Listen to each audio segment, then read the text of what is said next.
As far as all the other cards, trap cards. Run trap cards. Run a lot of trap cards. Two-dimensional prisons, two bottomless trap holes, one torrential tribute. Because the thing is about torrential tribute, you play it, you activate it when your opponent has, when your opponent summons or when you summon, activate it, blows up all the monsters. If you have Recruiter down, you get Recruiter's effect. There's another spell card I forgot about. Darn, Dark Hole.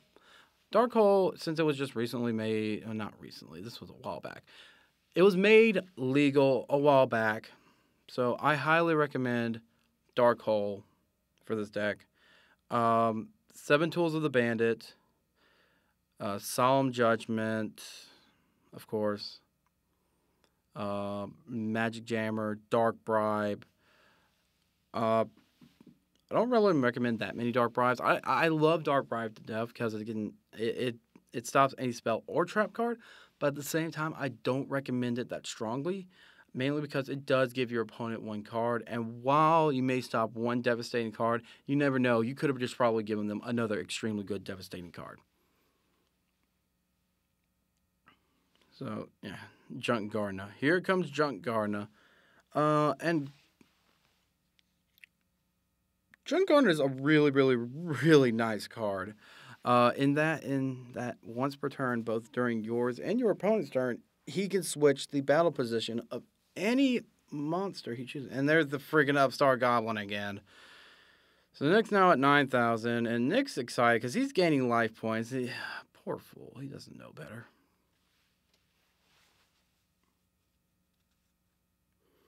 And by the way, Nick, if you're listening to this, I'm not making fun of you. I'm just making fun of you. So, looking through the graveyard, let's see what he's going to pull. Junk Synchron, okay. Summoning. And pulling out Junk Warrior. Like I said earlier, Nick has a really, really good Junk deck. When he first started Yu-Gi-Oh, he heard about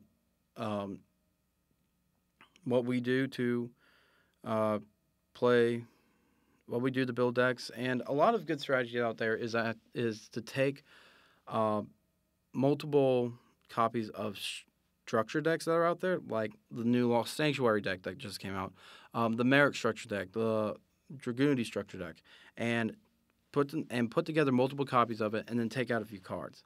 If you want to run a Gravekeeper deck, my recommendation is you go out, you get yourself a Merrick structure deck. You get yourself 3 Merrick structure decks, 2 to 3, 2 or 3. Take everything that's Gravekeeper, take everything that's Gravekeeper, and take the decks itself, put it together, and then remove anything that isn't a Gravekeeper, and remove anything that has to do with burning.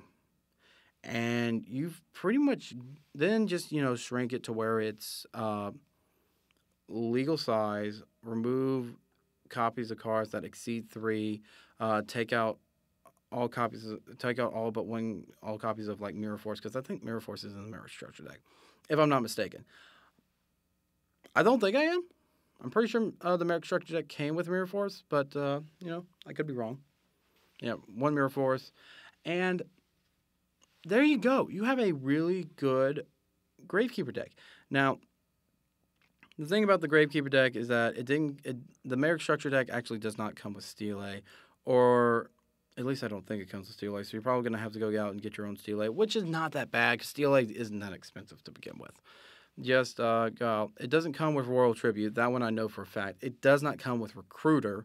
Another one I know for a fact. So you're going to have to go out and get your own Recruiter, get your own... speaking of which, there he is. Get your own Recruiter, get your own Steel A. If you want a Royal Tribute, you're going to have to go out and get your own as well. So let's see. Back to this. He pulls out Junk Synchron. There he is. And again, this isn't really a good example of anti-meta, mainly because we haven't really seen... Alessandro's his deck's main strategy is to stop everything that you are trying to do.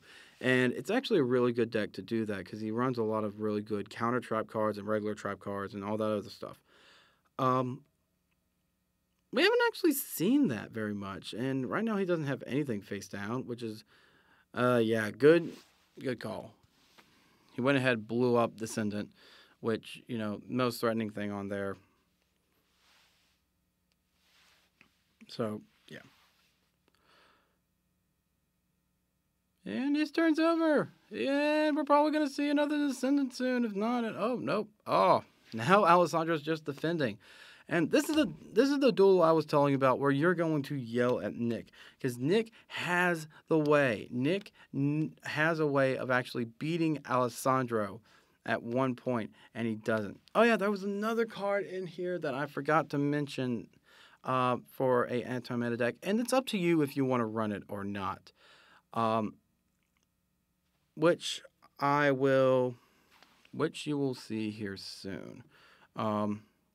I'm not going to say right now because some of you are probably already mad at me for ruining a few of the other duels that we've already seen by announcing who wins and who loses. So I'm going to try to do that less from now often. And if I end up spoiling anything, just yell at me in the comments. I don't care. I'm going to read all the comments that we have underneath here. Any suggestions anyone else wants to make for beatdown, anti-meta. Any suggestions that you want to make for the burn deck? Because again, we wanted to show a video of the burn deck. We couldn't because something happened to our friend who was already running burn. So there he goes. He's activating Necro Valley. Great card. And if that's a spy down there, if they attack it, they're going to take damage. That's not good. Yeah, because Necro Valley affects both attack and defense. And it makes Spy an automatic 2,500 defender.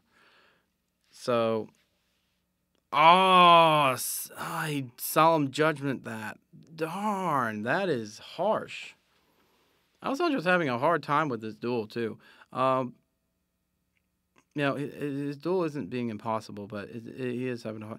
Okay, this is another thing that separates Magic and Yu-Gi-Oh! Is that if you notice, Nick's actually been attacking with both of them. The big difference between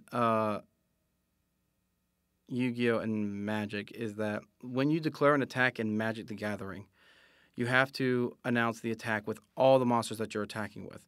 And then your opponent gets to block or he takes damage or whatever. In Yu-Gi-Oh!, you attack one at a time because the momentum of however the duel can go can change dramatically in a split second. And that's the one thing I think I like about Yu-Gi-Oh! Over Magic is that one split second where the entire duel can change. Like, I've been in duels where the momentum has changed from one into the other 8 or 9 times in less than 5 minutes. It has been insane. And there's that card, Spirit Reaper. Yeah, Spirit Reaper is actually a really, really good card to use in a Gravekeeper deck. Yeah, I know. Zombie monster and Gravekeeper deck. Blasphemy! Blasphemy, I say! Sorry, I went a little nuts there. That's completely up to you if you want to run a Spirit Reaper. You don't have to. Spirit Reaper's effect cannot be destroyed by battle. But if he's targeted by an effect, he's automatically destroyed. He's good. He's not great, but he just saved Alessandro's butt. So take that as you will.